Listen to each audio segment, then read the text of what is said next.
Isang ama, desperado ng mabawi ang anak. Humingi na ng saklolo sa social welfare.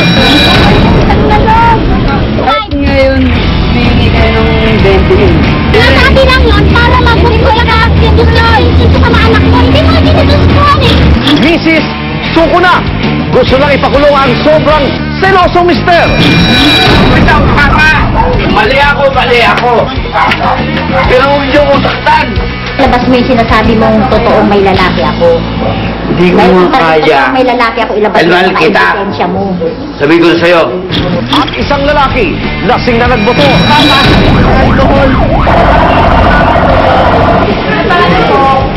Ako naman, Arnold Glavio. Oras na ng totoong drama at aksyon sa mga nadokumento naming Rescue! Buhay na bibigyo, alam ko, sa kalikasan mo. Alam ko, sa kalikasan mo. Alam ko, sa kalikasan mo.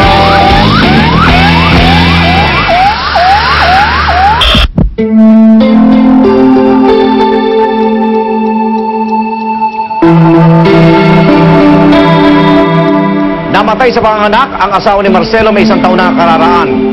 Dahil guluglo ang kanyang isip noon, napapayag siya na ipaalaga sa kanyang kapitbahay ang bagong silang na sanggol. Pero nang kanyang babawiin na ang anak na si Baby Emilio, aba, may tag price na ito. Tumataginting na 20,000 piso.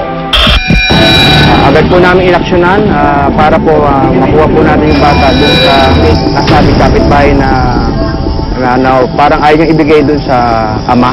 Ay, wala pong karapatan na i-hold ang bata. Kaya nga naging kidnapping. Yung ransom na yan eh. Inuhold niya yung bata, anis bayaran sa lang 20,000, abay pang meeting na po yun.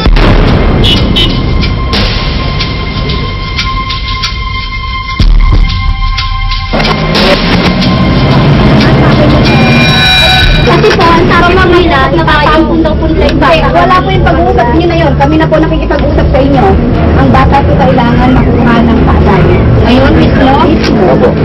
Ang may karapatan na kumuha ng bata, ang tatay. hindi ginagamit yung bata. Kasi ano nung ibigay? Para magkaanuhan kami. Kasi yun ang usapan namin ng tatay niya eh. Ganito na lang po. Magpirmahan kayo. Kaya nga sa barangay natin pag-usapan, sa barangay. Dali niyo yung bata. Ganun-ganun na lang nakukunin mo. Kaya doon na po sa barangay. Kaya lang, para Makakasya sa akin yung bata. hindi tayo mag-uusap sa barangay. Dali niyo po yung bata. Dali mo na si Tilyong. Hindi naman kasi wala kong karapatan yan. Anak nila yan eh.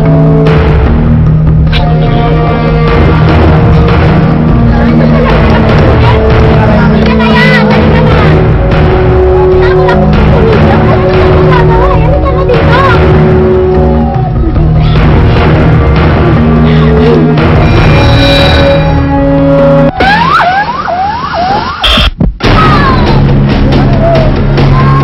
Ano na kung gagawa?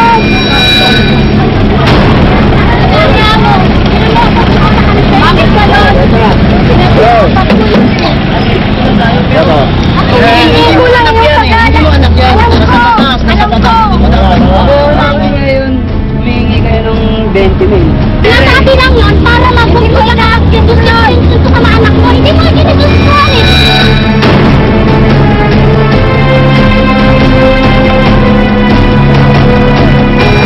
Ako, mahal ko ang anak mo. Kasi kulang na lang sa akin lumabas yan, di ba?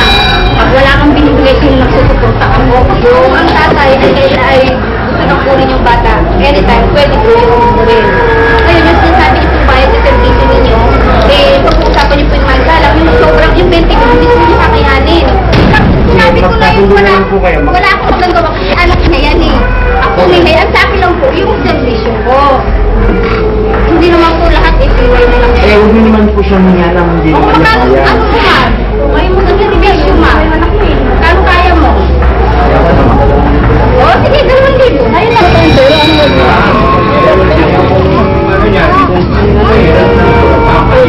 Ayaw niya yung bata. Pagkawalan 2,000. Bigay mo ngayon. Yun yung tingnan ang bata kayo. Yun yung ibigay ang bayan. Diba? Mayayabang naman kayo. Sabi mo may mga pera kayo. Diba? Diba ikaw kausap mo na? Sabi diba pinilis lang sa. Sabi mo, walang problema yun. Ikaw ba kausap ko? Tinatanong kita. Oo. Paano alam mo yun? Paano nalaman yung pinag-uusapan namin? Siyempre, kinukwento sa akin. Hihingi siya sa akin na asway. Wala na nang hindi ka kausap. Ano lang tayo? Wala na natin, nandito na yung kaso. Kasi nakakaat natin nandito ka nagkakalo. Hayaan na natin. Ano, Omar, tatanungin kita, kailan mo maibigay yung 2,000? 2,000 ba yung pag-usapan niyo? Ha? Oh, kailan mo maibigay yun? Gusto niya, parcel namin ibibigay. Kasi siyempre, hindi mo na sakto 2,000 yung bigay namin.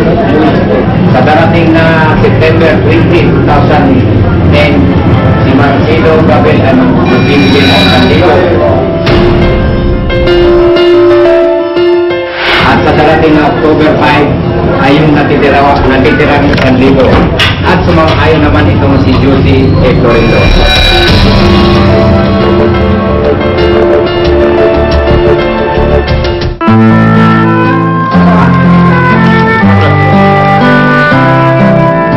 Masakit kasi bigla rin.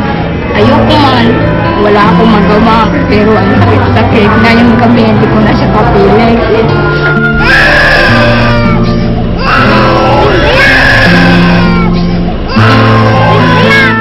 Sana lang maro ko kung pabayaan si Emilio dahil ingat na ingat ako dyan.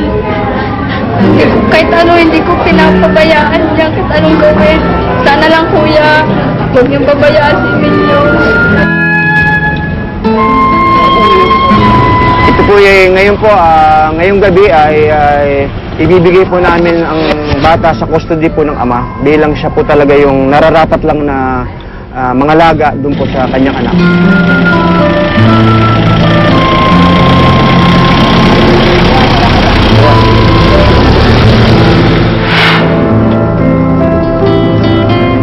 Masyado po akong nalungkot kasi simple isipin ko na hindi ko na siya katabi, wala na akong inaalagaan, hindi pa ako makakain, hindi ako makatulog. Yun po, masyado po ako nasaktan. Kaya pilit po kinausap yung lolo ng bata na pwede po akong dumalaw. Okay naman po, pumayag naman po sila. Ang aking napapayo lang sa mga magulang ay yung mga anak nyo, ingatan nyo. Kukupin nyo, alagaan nyo, huwag nyo ipaubaya sa ibang tao. Iba talaga ako ang magkakalinga ay sariling ina o sariling ama.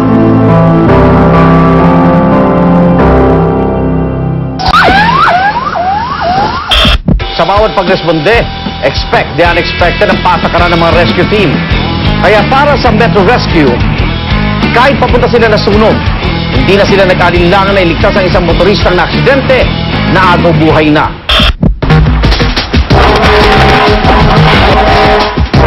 May tawag sa amin sa radyo na may sunog Apog Street, corner Pag-asa. Pero pagdating namin doon na nakagapan naman ng taong bayan yung sunog, kaya umuwi na kami.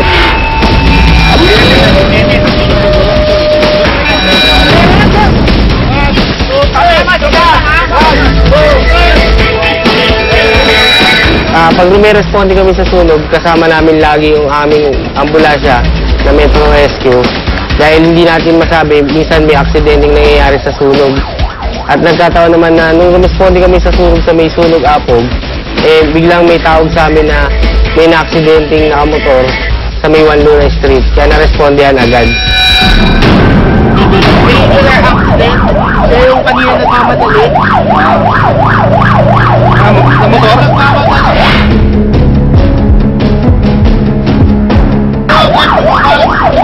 Gusto yung responde. Nakita po namin yung motor niya po, tsaka siya na nakabulag tapo sa gitna ng kalsada. At wala po siyang malay. Pagdating po, pagka-check ko po ng kanyang ng response, ay hindi po siya umiimik. At meron po siyang tama sa ulo, sa likod po ng kanyang batok. Unconscious pero sa aming pong brigada, basta't po ang alarma ay nasa loob po ng aming immediate area, ay may responde po ang aming mga unit na kahit isang tao lamang po ang nasa loob. Ayun. Ito bukol. Nakita ko na din na meron siyang dugo na lumalabas sa kanyang tenga. Ito po ay isang senyales na humampas po ang kanyang ulo sa semento.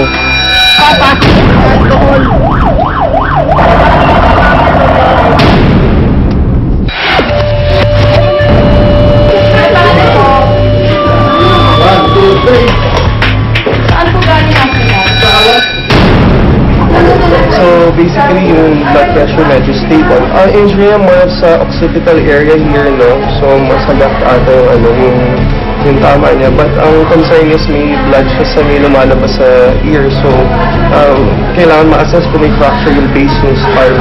So fatal yan kasi kung may fracture sa base ng skull, pwede mag-herniate yung parts ng brain. So it can cause respiratory failure. Critical yung situation niya, no? So kung meron siyang blood clot sa ulo, so pag nag-expand yun, magko-compress yun doon sa brain niya, it can lead to death. Ang best option dito kasi i-CT scan, tapos i-refer sa neurosurgery kasi more of ang tama niya sa ulo. So anything na may finding sa CT scan na may blood clot, so the full mandate surgery. So yun yung next step ko. Hindi ko na maalam kasi kaya iba kami ng bahay, pero kasama ko yung nag-text sa akin, sabi para daw nagpapaalam na dahil daw sa anak ko dahil may sakit din daw. Siguro napainom, tapos gano'n na naging tema ng sarili. Eh hindi ko na alam yung mga sumunod.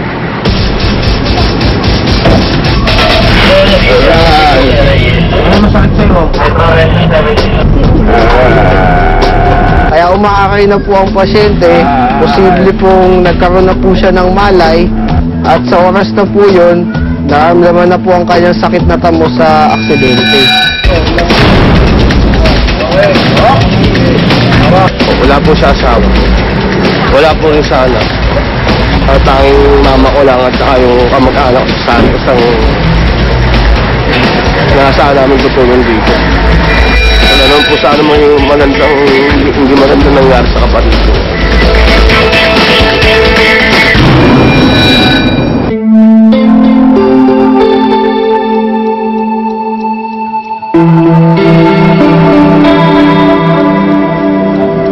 Wala namang tumutuklap na balat sa ulo ng kapatid ko. Tanging dun na sa loob ng utak niya, nagkaroon ng medyo pasa. At meron daw konting dugo, kaya nung pinagamot siya, pa-CT scan lahat para labas yung dugo sa ating. Hindi na rin siya kinakailangan operahan. Gagamutin, kukunin sa gamot. Galing ako sa inuman ng kaibigan na pamangkin na rin. Tapos may narinig akong sunog malapit sa alaga ko, may binabantayan akong pamangkin. Nagmadali ako. Yun na naging ang cause ng accident. Pagmamadali. Meron palang blackout na ganun. Hindi ko nga naalala na sumakay pala ako ng motor, ganun. Tapos ganito ang nangyari. So, natutunan ko na huwag talaga magdadrive na lasing. Mali ako. Pero huwag niyo kong saktan. Labas mo yung sinasabi mong totoong may lalaki ako. Hindi ko Dahil kung kaya. may lalaki ako, ilabas mo Almal na kita. ebidensya mo. Sabi ko sa'yo,